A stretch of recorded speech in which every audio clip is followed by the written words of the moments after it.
સભામાં વિકાસની ગ્રાન્ટોના હિસાબને લઈને હોબાળો। સંજેલીનગરમાં પાયાની સુવિધાઓના અભાવથી ત્રસ્ત સ્થાનિકોએ તેમની મુશ્કેલીઓ રજૂ કરવા માટે બોલાવેલી ગ્રામસભામાં ભારે હોબાળો મચ્યો હતો। ગ્રામ પંચાયત કચેરી ખાતે આયોજિત આ સભામાં મોટી સંખ્યામાં નગરજનો હાજર હતા। જોકે તેમના પ્રશ્નોનું નિરાકરણ લાવવાને બદલે સભામાં તંગ વાતાવરણ સર્જાતા અધિકારીઓએ સભાનું વિસર્જન કરવાની ફરજ પડી હતી। સ્થાનિકોના જણાવ્યા અનુસાર પાણી, ગટર વ્યવસ્થા, રસ્તાઓ અને સ્વચ્છતા જેવી પ્રાથમિક સુવિધાઓની કથળેલી સ્થિતિને કારણે લોકો ભારે હાલાકી ભોગવી રહ્યા છે। આ મુદ્દાઓ પરથી અધિકારીઓને ચૂંટાયેલા પ્રતિનિધિઓનું ધ્યાન દોરવા માટે લોકોએ આ ગ્રામસભામાં ભાગ લીધો હતો।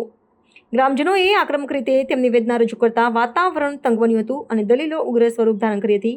ગ્રામસભામાં શાંતિપૂર્ણ રીતે ચર્ચા કરવાને બદલે ઘર્ષણ થતા હાજર રહેલા સરકારી કર્મચારીઓએ પરિસ્થિતિને કાબુ બહાર જતી જોઈને સભાને સમાપ્ત કરી હતી, જેના પગલે પોતાના પ્રશ્નોનું નિરાકરણ ન આવતા ગ્રામજનોમાં ભારે નિરાશા અને રોષ જોવા મળ્યો હતો।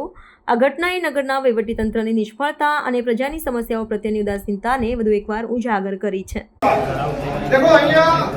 શરમ આવી જોઈએ હંગેરી પંચાયત એક તાલુકા પ્લેસ છે। પહેલી વાત તો અધિકારી સાહેબ શ્રી સાંભળો તમે લોકો, અહીંયા લોકો ઉઠાપડી પડાપડી કરે છે, ગરમી થાય છે, નાનો હોલ છે। હવે પછી માય ખાતે વ્યવસ્થા છે, ગ્રામ સભા દર 3 મહિને થવી જોઈએ।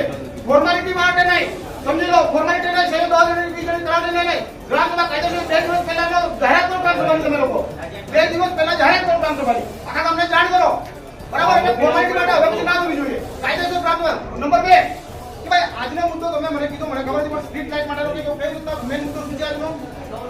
સૌર ઉર્જા માટેનો મુદ્દો છે, બરાબર? કે ગામમાં ભાઈ લાઇટ વીજળી ઓછી વપરાય ને કુદરતી વીજળીનો ઉપયોગ કયા બાબતો છે ને એ બાબતમાં આપણે કયા ઠરાવ આજે લીધા છે?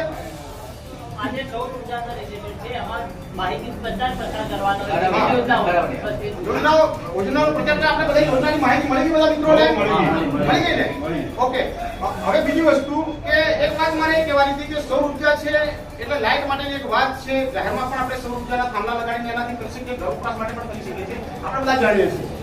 પણ આ વસ્તુ એક વીજળી સાથે જોડાયેલી વસ્તુ છે, સંકલનમાં છે વીજળી અને સૌર ઉર્જા કે ભાઈ વિદ્યુત ઉર્જા કોઈ જે બી હોય। હવે વિદ્યુત ઉર્જાના ઠરાવો આગળના થયેલા છે, કામ કેટલા આપ કોઈ જવાબ આપશો મને? આગળના જે હું મારા ગામની વાત કરું, હળકુદ ફાટકથી માંડીને મુવાડાના છેડા સુધી સ્ટ્રીટ લાઇટ બેસાડવાનો જે ઠરાવ કરવામાં આવ્યો હતો ગત મિટિંગોની અંદર, તો એની પ્રક્રિયા કેટલે સુધી આવી, તમે ક્યાં સુધી કામ કર્યું, આપણી પંચાયત ક્યાં સુધી આગળ વધી છે, જાણવા માંગી છે? હા, એક વાત છે, જવાબ આપો અમને। એ મિત્રો સાંભળો,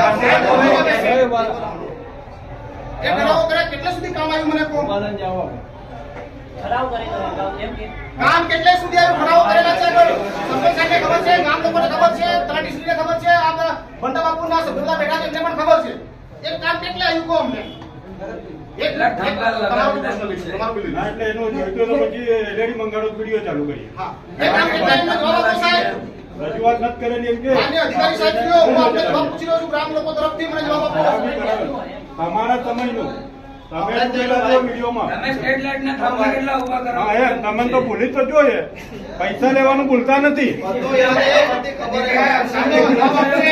સાહેબ પત્રકાર મિત્રો લખો, અહીંયા ગ્રામ સભાની અંદર ઉપસ્થિત એક પણ અધિકારી ગત જે ઠરાવો થયેલા છે, ગામ લોકો જે રજૂઆત કરી છે, વચન આપણે કામ ધ્યાન પર જે પ્રાયોરિટીના હિસાબે ગ્રાન્ટ ફાળવણી કરી અને લેવાના એવો વાયદો કર્યો, એ કામ હજી પણ ધ્યાન દીધું, એક પણ અધિકારી, તલાટી શ્રી, સરપંચ શ્રી, મુખ્ય મહેમાન શ્રી, ગ્રામ સેવક શ્રી જવાબ આપવા માટે સક્ષમ નથી અને નથી આપતા। ગામ લોકો બધા હાજર છે સાહેબ, તમે કહો કે જવાબ આપો અમને।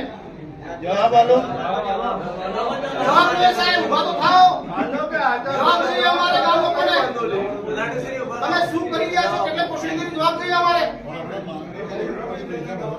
એટલે કામ એટલું કહી દઉં